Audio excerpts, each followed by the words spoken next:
Howdy folks, this is Big Sam. Today we're going to be taking a deep dive into the world of Finnish Mosins, and specifically a very interesting variant of the Finnish Mosin specimen, the Finnish P-series. Now, some of y'all may or may not be familiar with what a Finnish Mosin is, but regardless, I think y'all at least will hopefully learn something very interesting today. So I appreciate y'all watching. Now, before we get into this, the Finnish P-series, I want to make sure to add a little bit of a disclaimer here, is not something that should be confused with the Ruger P-series. The Ruger P-series is a line of very well-crafted double-action semi-automatic handguns. The Finnish P-series is a specific variant of the Finnish Mosin, specifically the M91 variant. Now, what is it that makes the Finnish P-series different and special from a standard Mosin, whether it be a Finnish Mosin or just a regular Mosin? Well, obviously this is not a typical Mosin. Compared to our standard Mosin, which we're used to, the 9130 rifle, especially in the refurbished variant, which is really, really common everywhere, this guy is of the older M91 pattern that was used by the Russian Empire and various other factions during World War I and even before that. Same stock length, we see these weird barrel bands with the screws in them, this really long top handguard, which is really expensive to replace if you ever break one or if one goes missing. It's a standard M91 pattern, but there's something that makes the P-series very different, and that is the barrel. Whereas the standard M91 is going to have a barrel produced by a Russian, American in the case of New England Westinghouse or Remington, or even French in the case of the original Châtellerault contract going back to the 1890s. These guys, the Finnish P-series, have a sort of weird hybrid barrel. You see, what makes these guys really interesting is the fact that they have a sleeve inside the barrel. So it's sort of like barrel inception. There's a barrel within another barrel. And that's what makes these guys unique, both throughout the Mosin collecting community, but also just in the military surplus collecting community in general. This guy uses what was known as the Salerno relining method. And there's not a lot of guns that use that. So what we're going to do today is we're going to get into what exactly this method is, where it came from, and why did Finland use it. And then if you're really not interested in any of this boring backstory and politics, because we're going to get into some of that as well, feel free to fast forward to the end of this video where we're going to take a look at some of the markings on this one. And I think you're going to be fascinated. I know I am. There's some weird markings to be had on a Finnish P-series rifle. So without further ado, guys, let's get into it. So a little bit of backstory here. Before we get into Finland's use of this rifle, we need to understand the Solerno relining method and where it came from. And originally, the Solerno method, of course, given its name, goes back to a man, an Italian man by the name of Giuseppe Salerno. Now, Giuseppe Salerno patented a method of relining a barrel all the way back in 1915.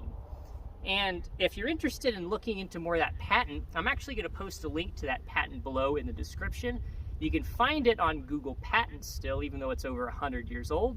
Technology is a wonderful thing sometimes. So Giuseppe decided that it would be really interesting if you could take a rifle and reline the barrel. Now, there's a couple reasons why you'd want to do this, but the reason this really caught on in Italy is because of their rifle, the old Vetterli Vitali rifle, which shot a 10 some odd millimeter black powder cartridge, okay?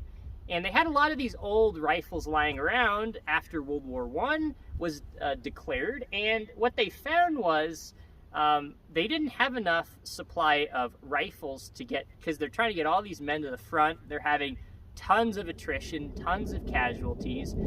No one around the world was really prepared for a war of this type of attrition in a lot of ways. Although, you know, you could argue that technology was there in forms of, rail transport and things like that? Sure. The technology was there to get all of the stuff to the front quickly. The problem was having stuff that you could then send to the front in the first place. They didn't have enough rifles. And so what happened was they looked around at their old rifles laying around, the old Vetterli rifles, as opposed to their current rifle, the 6.5 Carcano rifle at the time.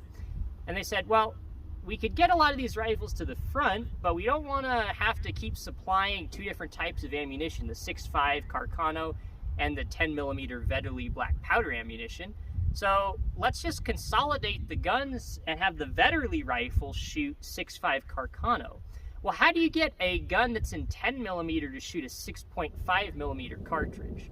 The opposite is pretty easy to do, right? You would just bore it out and drill new rifling in the barrel. But getting a large diameter rifle to shoot a smaller diameter cartridge, well, physics doesn't really work like that. But the Italians are really good at defying physics historically. They invented electricity, after all, and it works most of the time, right? Well, it turns out that you can actually put a sleeve inside a large diameter barrel and convert it into a small diameter barrel, i.e. a barrel within a barrel. And basically the way this works is you drill out the barrel, first of all, and you say, well, why would you do that? You're actually making it larger, you want to make it smaller. Well, what you do is you drill it out to fit the sleeve in it, first of all. Okay, that makes sense. You got to fit the sleeve in the barrel. So once you fit the sleeve in, then essentially you get a rod and beat the rod all the way through the sleeve a bunch of times. And basically what happens is you're kind of press fitting the sleeve to the inside of the barrel. Now, I'm not going to give a whole overview of the Salerno method. If you're interested, go check out CN Arsenal's video on the Vetterli Carcano rifle. They have a really cool animation of how that works. We're not going to go too far in depth to that today because we're already kind of down the weeds. We're in 1915 Italy when we have a Mosin we're looking at. So we got some stuff to get into. But go check out CN Arsenal's video if you haven't already, so you can see what exactly it is we're talking about in regards to how a barrel is relined using the Solerno method. Well, my first gripe with a lot of the textual history of this rifle, usually whenever you find an article or a book that talks about the P-series Mosins, it'll start out by saying something to the effect of, generally speaking, of capitalizing on the Italian success of the Salerno sleeving method. The Finns use the same method to sleeve Mosin barrels. Now, why do I have a problem with that? Well, we really need to define what success was in their case, because I think success as defined for the Italians in, let's say, 1915 or 1916 was a little bit different than how maybe the Finns would have defined that word in, say, the 1920s. What am I talking about? Well, if you look at the finished result of the Italian version, the Vetterli Carcano rifle, which was a Vetterli Vitali that was then sleeved to the 6.5 Carcano, that's probably the worst military rifle in human history. And there's probably going to be someone that has an argument saying, well, no, this one is the worst one. Well, it is certainly the worst mass-issued military rifle of all time. In fact, I almost feel like that gun has more kill counts / body counts of the actual person shooting the rifle than it does somebody the rifle's pointed at. That is a scary, scary gun. And if you don't believe me, go watch the CN Arsenal video on the Vetterli Carcano rifle, because they ended up blowing up at least 2 rifles trying to film that video. These are sketchy guns, folks. Now, in all fairness, only part of that is really due to this relining. A lot of that is due to the fact, and I'll give the Italians credit for this, that the Vetterli action was really not designed to shoot a smokeless powdered modern day rifle cartridge with that high pressure. And if you watch the CN Arsenal video, you'll understand what I'm talking about. But there are still some problems with the actual barrel sleeve itself. I mean, you could have times where there's basically gas escaping between the gap of the sleeve and the barrel. Okay, so that's really, really bad. And it's raining, so give me 1 second. All right, well, as you can see, we've changed locations, and I've changed to my favorite Taco Bell shirt. And that can mean only one thing: we got rained out. And sometimes this happens, folks. It's Colorado. Now, I've always heard the joke, if you don't like the weather in Colorado, just wait 5 minutes. But growing up, I always thought that was a Colorado saying. It seems pretty much every state has that saying, and I think a lot of countries have that saying as well. So the way God made the weather, it just changes. That's what it does, folks. But thankfully, the good Lord has blessed us with another beautiful day here in Colorado, where we're going to take a look at more Mosins. So let's pick up where we left off, talking about that wonderful, amazing Vetterli Carcano rifle. It was so amazing and so wonderful. And it was so wonderful, in fact, that a lot of times you could have failures of the sleeve itself and actually have gas venting between the sleeve and the inside of the barrel, among other stuff. Those guns could be very dangerous from just the aspect of the sleeve. So why in the world would anyone look back at that rifle and say that the Italians had success in producing that rifle? Well, we have to be really careful, because it just depends on how we define success, right? The way we would define success for the Italians in 1915 with the Vetterli Carcano project is going to be very different than how, let's say, maybe the Finns would have defined success for their experimentation with the Salerno relining method. What do I mean by that? Well, it's important to understand that the Italian Vetterli Carcano rifle was a stopgap solution to create a rear line echelon rifle, essentially. Something that wasn't going to be used on the front lines in, daily combat. But they needed a rifle that could potentially be shot if an emergency rises, that used the same ammunition supply of their standard rifle of the day.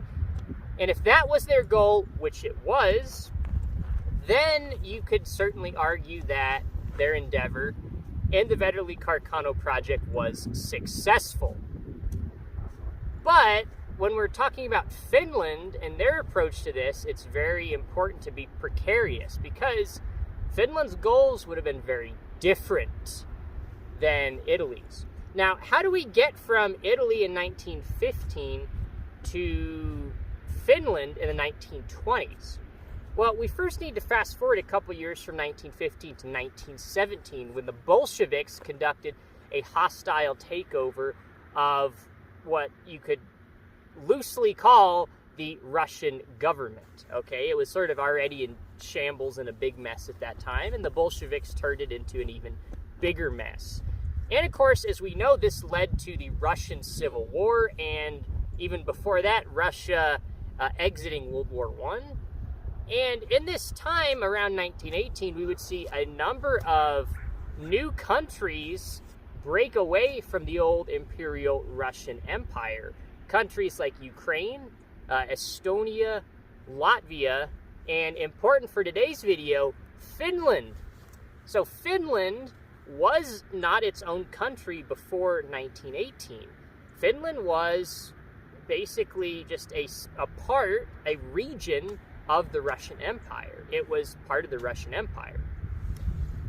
So in 1918, Finland looked around at what was happening and said, well, the Russia's now kind of distracted with their own civil war, so we are going to take this opportunity to just go ahead and declare our independence. And they did. Now, unfortunately, this led to another separate civil war, apart from the Russian Civil War, the Finnish Civil War. And the two factions in the Civil War, of course, with the whites and the reds, just like the Russian Civil War, but the outcome was polar opposite in Finland. See, the whites had a tremendous leader in General Mannerheim, and he crushed the Bolsheviks with the help of the Germans, which we'll get into. But as a result of this, we would see the non-communist whites win the Finnish Civil War, and Finland would then become its own independent country. Now, we have a little bit of backstory on Finland. The next question that's important to ask here is, why did Finland have so many Mosin Nagants like this one? And the answer is really simple. Remember, I already stated that Finland was a part of Russia before 1918. And of course, we know that Russia, before 1918, they were using the standard M91 Mosin Nagant that looked, well, just like this rascal right here. So there were both Russian troops in Finland, but also the Finnish troops that were in the army were Russian. So it makes sense that naturally they would all have Mosins. So the troops garrisoned in Finland would have had Mosins, and there would have been just Russian armories and garrisons laying around in various parts of Finland at that time, with storehouses full of Mosin Nagant rifles. So when the Finnish Civil War broke out, of course, everyone and their brother is going to have a Mosin Nagant. This would have been the most common weapon that was seen on the battlefields of the Finnish Civil War in 1918. But that's not the only reason. You see, the Bolsheviks in Russia actually sent Mosin Nagants as aid to the Reds in Finland to help support them. But also, on the other side of the aisle, we would see the Germans support the whites in Finland with captured Mosin Nagants that they got all the way back starting in 1914 that they had captured from the Russians. So a lot of Mosins coming from a lot of places, and they're all kind of consolidating in Finland at this time. So after the dust had settled in the wake of the Finnish Civil War, in 1919, around February, it was reported that Finland had roughly 210,000 Mosin Nagants of all variants, but the main variant by a mile would have been this, the M91 long infantry rifle. This would have been the standard infantry rifle of the Russians still at that time. Okay, so now we know why Finland had a lot of Mosins. But the next question we need to ask ourselves is, why on earth did Finland need to utilize that same method for the veterans Carcano rifles and Mosins? Well, you see, fast forwarding a couple of years from 1919 to 1924, they took a look around and said, all right, we need to go take a look at the state of our weapons arsenal. And they did, and what they found was alarming. Finland discovered that roughly 200,000 Mosin Nagants in their possession had corroded barrels. Now that is an alarming figure, okay? We need to dissect this a little bit though. So by that time, it's possible they had a few more than to the original 210,000 Mosin Nagants. It's possible some more had turned up. But even though that could be the case, that's still a large majority, if not most, of the Mosin Nagants in their inventory that have corroded barrels. That's really bad. But what does it mean to have a corroded barrel? Well, I think in this case, I think there's a varying degree, there's a spectrum of levels of different types of corrosion. I think some guns are in such poor shape that they're not really serviceable anymore. And I think some guns have a little bit of corrosion, but they're probably still fine. They're probably still fairly accurate guns, and there's probably a lot of guns in between. But one thing's clear is they definitely had a lot of Mosins that needed new barrels. Okay, now how much percentage of that 200,000 Mosins, I couldn't tell you. That is not clear to me. It's not clear if that was 10% or 100%. I'm very doubtful it was either, though. It was probably somewhere in the middle. So Finland has a bit of a problem on their hands. You see, they have a lot of Mosins, and the M91 rifle like this already, this was the worst rifle of World War I, apart from the Vetterli Carcano. As far as mass-issued rifles are concerned, frontline Russian rifles were pretty much the worst frontline infantry rifle of World War I. So they already have that going for them. But on top of that, a lot of them have bad barrels. So Finland kind of has both of their hands tied behind their back, because you have one hand tied behind your back, you've got not great rifles. The other hand's tied behind your back because you can't really do a lot about it. I.e., you don't have the production or tooling in place to mass produce barrels at this time. But what you also don't have is the monetary funding to go and replace all the barrels on your Mosin Nagants. So, what did they do in this situation? Well, they said, we're caught between a rock and a hard place. And somebody had the genius idea, and for the time, in Finland, in the mid-1920s, this would have been genius. To think, hey, back about 10 years ago, during World War I, Italy had that guy Giuseppe Salerno use his method to essentially reline barrels on rifles. We could do exactly the same thing. Well, so they decided, yeah, let's go try that out. Now, I'm not exactly certain about who funded this project, whether this was a private enterprise or the Finnish government, but someone decided to actually fund this project, so they actually thought this would be a really successful and good idea. So, what they were able to do was set up their arsenal depot number 1, also called AV1, which is what I'll refer as it to. AV1, which is the marking we'll look at a little bit later on the barrel, was in Helsinki at the time. And that weapons depot started taking Mosin Nagants, and what they would do is take a assembled rifle like this, and then they would disassemble it. They would remove the barrel from the action. Then they're going to start the process. They're going to bore out the barrel, basically just drill into it, so their old rifling's gone. Much larger diameter hole in it now, right? And then you got to get the sleeve and then hammer it through to press fit it inside the barrel, and then you can rifle that sleeve. Now, barrel production in itself is the most tedious step in firearms production. So, this was probably not something they were able to do very quickly. Okay. Now, how many of these did they end up producing? Well, from what we can tell, they started in very late 1925. They only finished probably on the order of maybe a few hundred, maybe up to 500. I'm not exactly sure. Not a lot in 1925. The vast majority of these guns were produced in 1926 and 1927. Sort of. Now, I have to be careful when I say that, because it seems that a lot of the times, in fact, probably the majority of the times, when they went to re-sleeve a barrel at AV1 in this time frame in the mid-1920s, they wouldn't actually then take the completed barrel and reassemble it back into a rifle. Instead, it seems like they probably set the barrel aside, probably into a bucket somewhere, and just started accumulating all of these newly sleeved barrels separate, okay?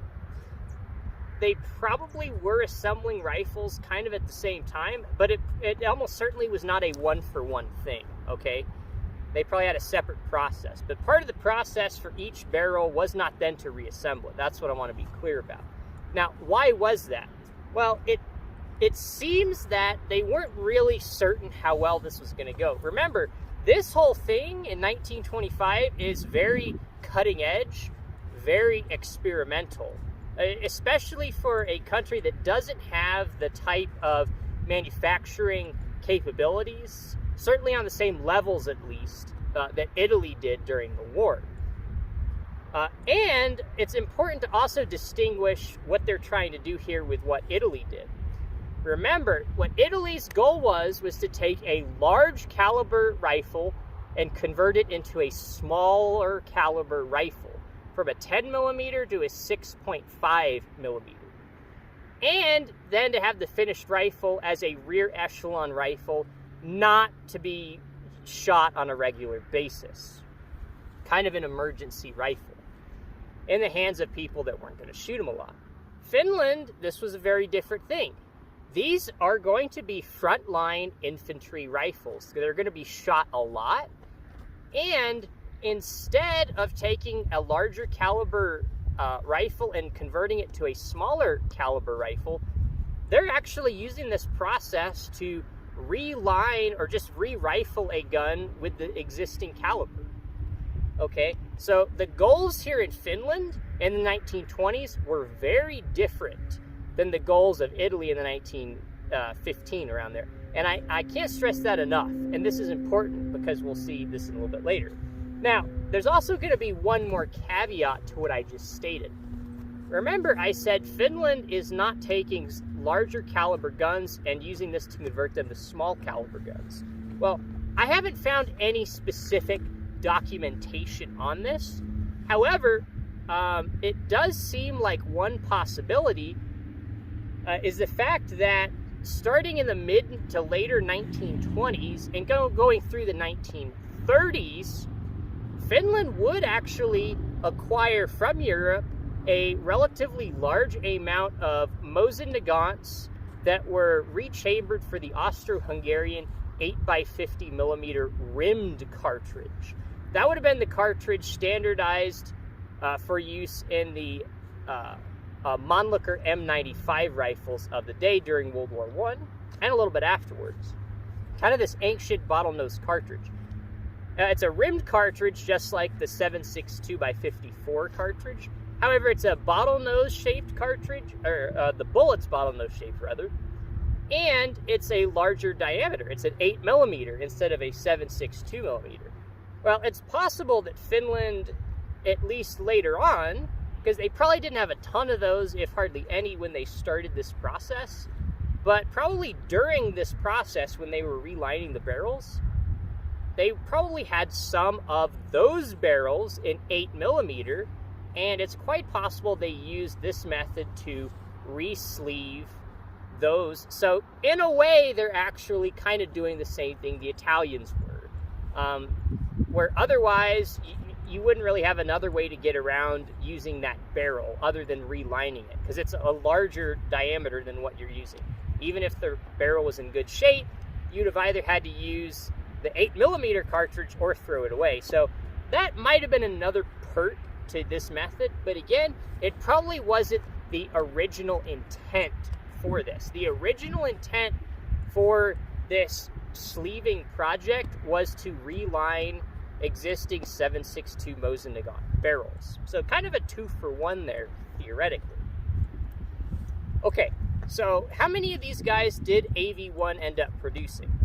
Well, from what we can tell, AV1 ended up producing around 13,450 sleeved barrels. That's not a lot, okay? When we're talking about how many millions of Mosin Nagants have been made, 13,450 is a really small number. But remember, we're not talking about completed guns. That figure is actually referring to the barrels, okay? Not completed guns. Completed guns, we probably don't know an exact figure on, but it's going to certainly be less than that number. How much less? We'll talk about that in a little bit. But in addition to these M91 barrels, they also ended up sleeving around just under 1,500 Dragoon length Mosin Nagant barrels, which is kind of interesting, especially because considering Finland didn't really have that many Dragoon or Cossack rifles, but they did put in the time and energy to start sleeving those barrels. Now, the proportions were not nearly the same. Finland had way more than 10 times as many M91 rifles as they did Dragoon rifles. So why did they only sleeve 10 times as many M91 barrels as they did Dragoon rifles? Well, that's a good question.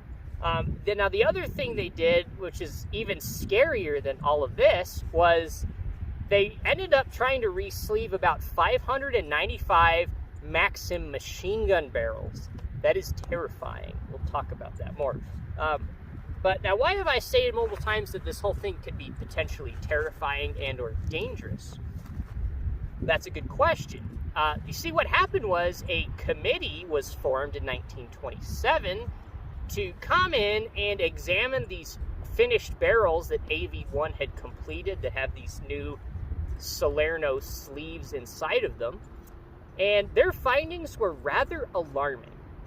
You see, while this was a really cool and breakthrough idea on paper, at least, what this committee found was that about 15% of the barrels they had produced were ready for use and acceptable and could be assembled into a completed rifle. 15%. That's it. Now, the other about 30%, next there was about a 30% range-ish, where they said, no, this is totally unacceptable, you can't do anything with this.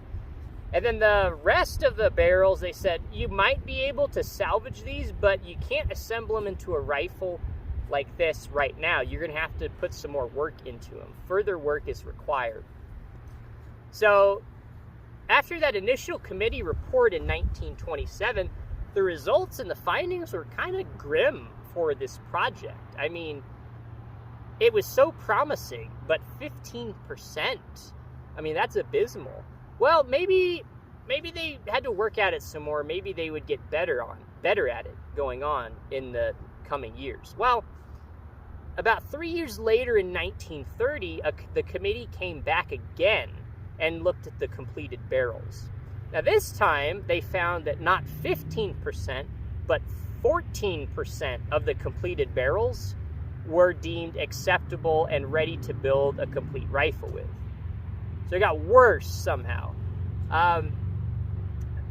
Okay, and it got even worse than that, because they also found that about, actually even more than half of all barrels by 1930 were totally unacceptable, repulsive, and unfit for military use, i.e., you couldn't do anything with them. You couldn't build a Mosin with that barrel. Over half, folks. That is embarrassing.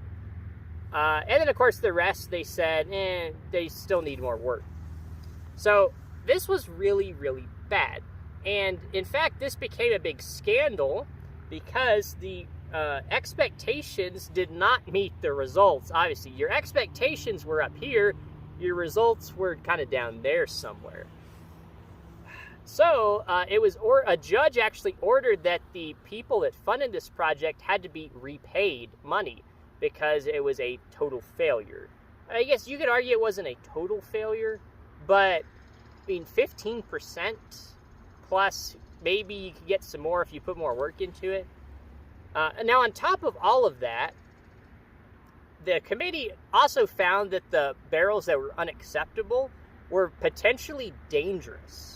Okay, so it's not that they're really picky and they didn't like what they saw.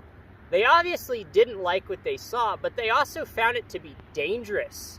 So if you're funding money for a barrel relining project and the end result is that a lot of the barrels are dangerous and can't be used, well, I could see why they had to be repaid. Now, it's not clear to me at this time who specifically had to pay whom.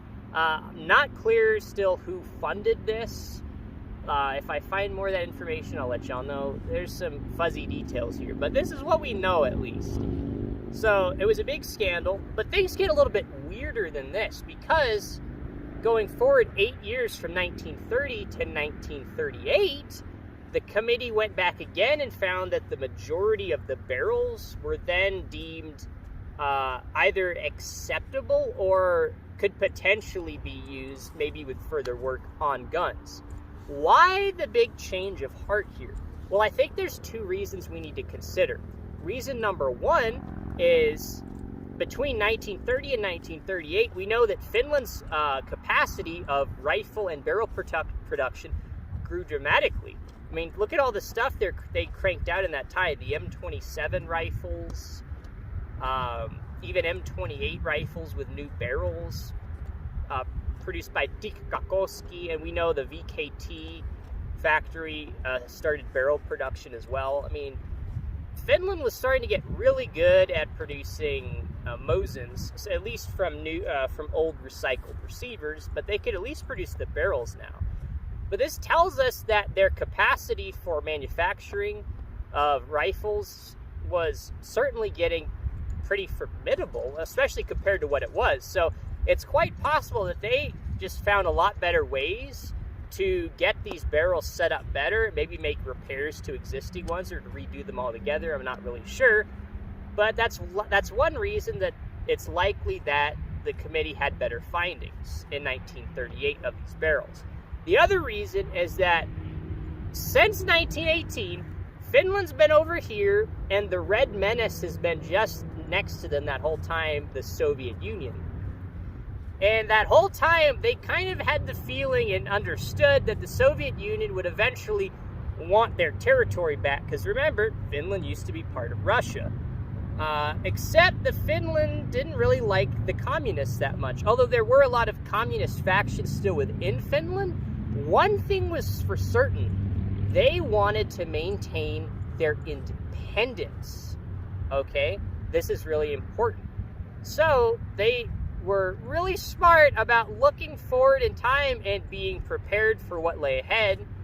And this probably caused at least some people to understand that, you know, they don't have a ton of supply or logistic capabilities or even money to sink into their military, so they're going to have to use what they can get their hands on. So it's possible that by 1938, the committee maybe got a little less picky about certain things. Obviously not dangerous barrels, but, you know, it's possible that they got a little less picky and the quality got a little bit higher, and that's the reason we see their report much more favorable in 1938. So, by this time, remember, there's a ton of barrels, but it seems to me, the number I've seen is there's at least 8,000 of the 13,450 barrels by 1938 that have still not been used in rifle production. So the majority of the barrels were not even used in rifle production by 1938. So this project was a total failure. And if they only produced like 5,000 or so of these rifles, and this should be a really, really, really uncommon rifle today. But the story gets even more interesting because, as we all know, on November 30th, 1939, war was declared. Now, this started, of course, by the Soviet Union bombing Helsinki, as well as just kind of invading unannounced into Finland. This caused a lot of problems for Finland. This was known, of course, as the Winter War. Now, the Winter War was particularly bad for Finland, although it was really horrible for the Soviet Union. They were able to absorb the losses because they had so many men. Finland eventually started running out of arms and ammunition. And it got so bad, they said, we need any gun we can possibly get on the front lines right now. Now, this even led to some old Russian Berdan rifles being issued to certain troops. Yeah, we're talking about desperate times. But times got so desperate, they went back and looked at those 8,000 some odd sleeved barrels that were laying around that had not been assembled into rifles at this time. And they said, all right, go ahead and assemble those barrels into completed rifles. And they did. And this is one of the reasons why I think these guns are so misunderstood, because you look at the markings and it'll say 26 or 27, and you think, okay, this gun was built in 1926 or 1927, even when most likely it wasn't. Most likely, the majority of these guns were actually potentially built in or around 1940. So much later, even though the barrels were relined about 14 years before that. And this is a little bit more interesting because a lot of these barrels, if it wasn't for the desperate times of war, would not have been assembled into guns, almost certainly. This is one of the reasons why I will never shoot a P-Series Finnish Mosin, and I recommend you don't either. Now, I'm sure I'm already going to have people down in the comments saying, Big Sam, I've shot mine and it's totally safe to shoot. Well, I'm glad you haven't been injured, but the varying degrees of quality on these guns is rather alarming. And the fact that some of them, or at least almost all of them, have been shot probably, but some of them still are, I would consider, dangerous. And I strongly advise you to not shoot one of these. If you want to get a Finnish Mosin to shoot, this is the worst possible gun. Finnish Mosins in general are very good shooters, and while these ones can still be very accurate, accuracy is not really the issue here. It's not necessarily the rifling, it's the sleeve itself that can be very terrifying. Some of them are probably very good, and a lot of them are probably not very good. So, that being said, I recommend not shooting these. These guns are very collectible, and they should be treated as such, not to shoot. Okay, that spiel out of the way. Now we understand where a lot of these guns came from. It was from the desperate times of the Winter War. They went back and assembled a lot of these barrels that even might not have been the greatest things in the world. But if anything, they could have at least issued these to guys who probably didn't need a gun. And if they had a gun, they could take their gun and then send it off to the front somewhere. Kind of like they did with the Vetterli Carcanos in a sense. So it's actually possible these ended up getting used in the same fashion the Vetterli Carcanos did, but I'm not 100% sure on all of the use cases. That's still not really clear to me. Okay, so what have we learned here today? Well, we've learned that the P-Series Mosin is a really interesting and obscure piece of Mosin Nagant history, but also just military surplus rifle history in general. There aren't a lot of guns like this. It's very interesting having what was the worst gun of World War I, standard infantry issued rifle, that is, and then taking it and then using the Salerno method. You're basically pulling one of the worst attributes of the absolute worst military rifle ever made and introducing it to the worst mass-issued rifle of the war. What you end up with is a very strange and very unique and potentially dangerous gun. Now, one other interesting thing I forgot to mention is, do you remember there was that little bit of politics issue with that lawsuit where the judge ordered that the initial funders of the P-Series project had to be refunded their money? That kind of got backtracked a little bit. You see, because in 1940, those 8,000 barrels were actually used to produce rifles. So then the judge ordered that they actually had to pay the developers of this project back some of the money again, because they in fact ended up being used to produce rifles. So it was a huge mess, folks. But thankfully, after 1940, Finland still managed to hold on to its independence, and as they still do to this day, partially thanks to these very sketchy P-Series barrels, and more importantly, the brave men that wielded them. So if you ever come across a P-Series rifle, take note. It's a very uncommon, very unique, very important, and very forgotten piece of military Finnish and Mosin Nagant history, and something I highly recommend adding to your collection.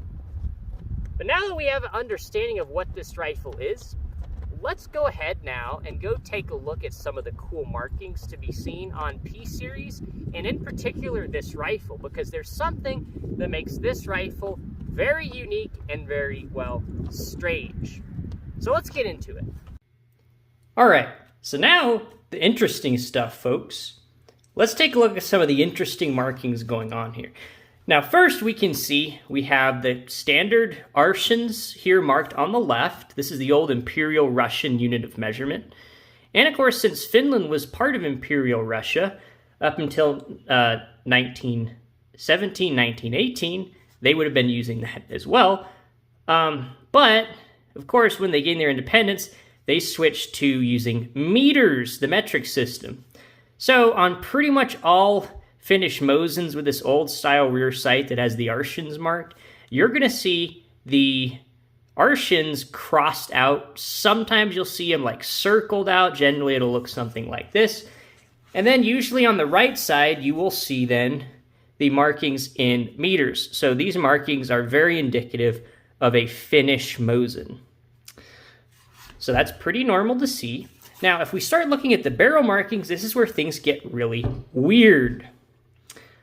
Let me see if I can zoom in just a little bit more here for y'all. All right. So, starting from the bottom to the top, there's this interesting C marking right here. And I'm not 100% sure of what that actually means. It's not something I've seen before. Now, that shouldn't be remnant of the old markings, because remember, the old markings on this barrel, because, remember, this is weird, this barrel is actually an old Mosin Nagant barrel that they just relined. But this is not like a totally new barrel. This used to have Imperial Russian markings on it. Finland then removed all of the markings on it, refinished it, and then restamped the markings. So this C down here, and in fact all the markings here on the barrel, are going to be markings that were added by Finland. But what that C is, well, that remains to be seen. I'm going to get my little pointer here. So that one, very interesting. Now this one up here, and I can zoom in a little bit more, this is that AV1 depot marking I was talking about. So you can actually see this is the A right here. Let me get my zoom locked. So this is the A right here, and then right here is the V. Half of the V is actually part of the A, so it's A, V, and then the number 1 right there. This was the depot in Helsinki that actually conducted the re-sleeving of these 13,450 barrels. Okay, next is this D marking. Now this, of course, is a very common marking to see on Finnish Mosins. This indicates that the throat has been adjusted for the D166 Finnish cartridge. Very common to see that on Finnish Mosins again. Up here, next, we have the serial number, which on this guy is 16,776. We'll talk a little bit more why that's significant here in a little bit. We also see an S here. I think this is also something you see on the sleeved rifles. I'm not sure if this stands for sleeved or Salerno or what this stands for, but this is something that I think you will see sometimes on the sleeved rifles. Now, also weirdly enough, we see this other marking. As best as I can tell, this little box here is actually that SA stamp for the Finnish Army property marking. And they decided to stamp it right here, except that it hasn't been stamped very well. And if you look right here, it almost seems like it's been stamped multiple times. Very interesting. Now, generally, we'll see this marking down here on the left side of the barrel shank. So, like, down here somewhere. It seems like in really desperate times, though, they could have just stamped the thing anywhere. That's probably what we have here. And again, this gun was probably assembled in desperate times during during the Winter War. But remember, this would have been stamped after the Winter War. The SA in a box didn't come around until 1941, after the Winter War had ended. But it's interesting to note that it appears that it is present here. Now, the most interesting marking on this gun is by far this marking here, the P-28. Now, typically, these guns will be referred to as either the P series, because there's this P marking on all of them. All of these guns will have a P, then a dash, and then the date of manufacture. Sometimes you'll see 25, but 25 is very uncommon to see. Almost all of these, basically all of these, will be marked P-27 or P-26, denoting when they were produced. And in fact, I didn't realize that there were some of these marked 28. In fact, most people don't, I don't think. If you look in the material, the reading material for these rifles, what you will typically see is they will say these guns can either be marked 26 or 27. Some of them will mention that they could be marked 25, but there's only a few marked 25. That's very uncommon. But I've never seen any formal documentation anywhere in any source that says they could be stamped 28. So why is this one stamped 28? Well, that was a bit of a mystery. Now, one interesting thing I found online was, I think there was a forum post where one guy actually came across another Finnish P series that was marked P-28.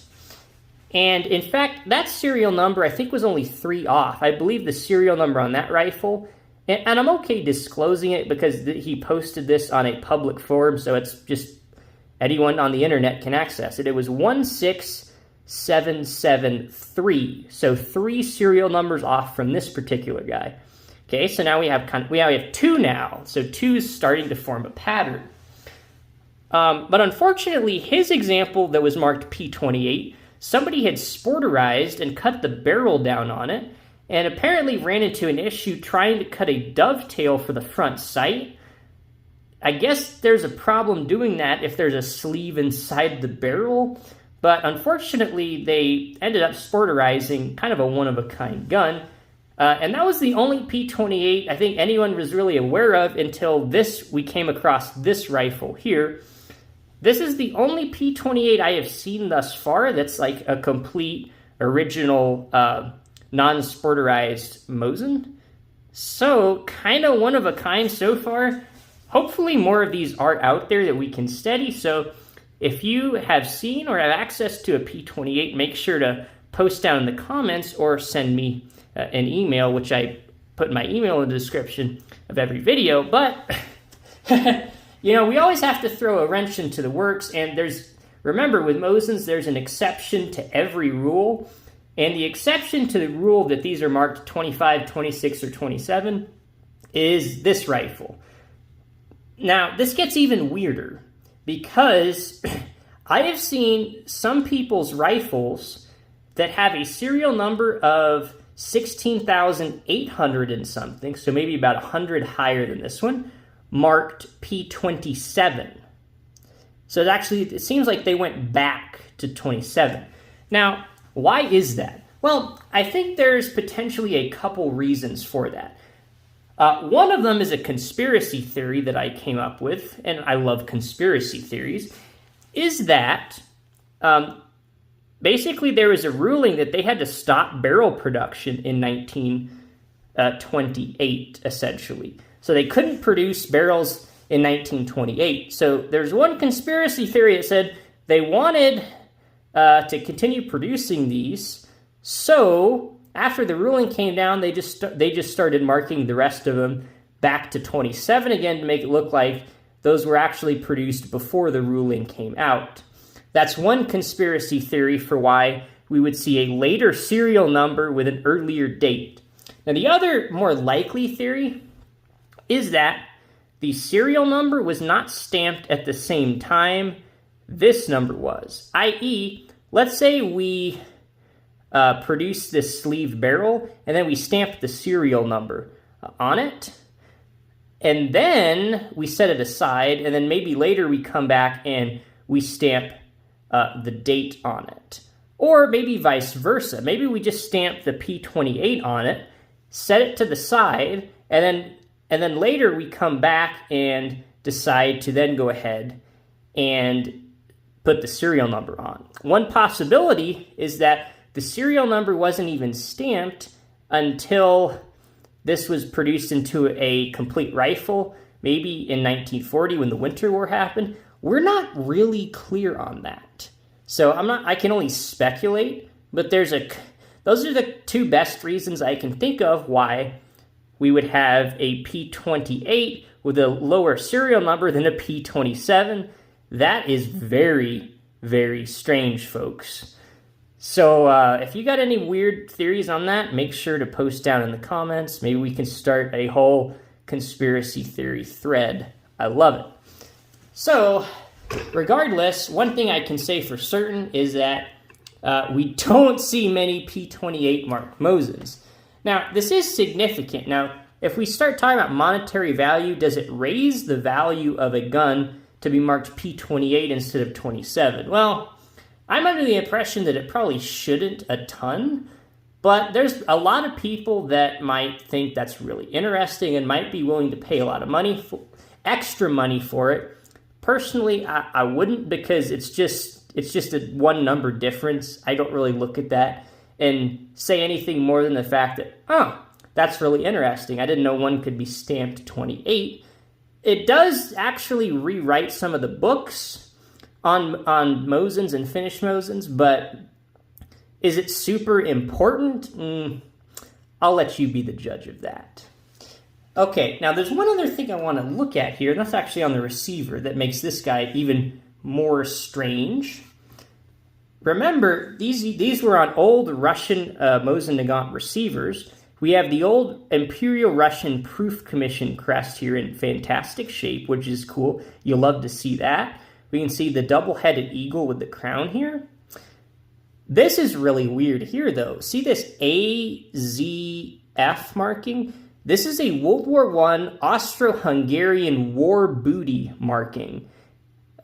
So this was actually a receiver that was captured by the Austro-Hungarian Empire in World War I, and then likely Finland acquired this from Europe in the 1920s or 1930s, and then this rifle was either had a bad barrel or just totally scrapped for parts, and then they recycled the receiver into use on this atrocity of a Salerno sleeved barrel. So we've got this really cool Italian method Salerno sleeve barrel on an old Russian Mosin that was captured by the Austro-Hungarian Empire in World War I, and then saw new life in Finland fighting the Russian. This is a very interesting gun because it's had a wild history. So this gun is kind of one of a kind, and that's why I was really excited to bring this one in particular to y'all for this video, because I like to show y'all interesting content, and hopefully that's why y'all like this channel, because we like very strange and interesting content. So thank you guys for watching this deep dive into the Finnish P-Series Mosin Nagant rifles. These are some of the weirdest and most interesting Mosin Nagant rifles out there, and hopefully I've piqued your interest and maybe you learned something through this video today. So thank you guys so much for watching. Let me know if y'all got any prayer requests, and we'll see you next time.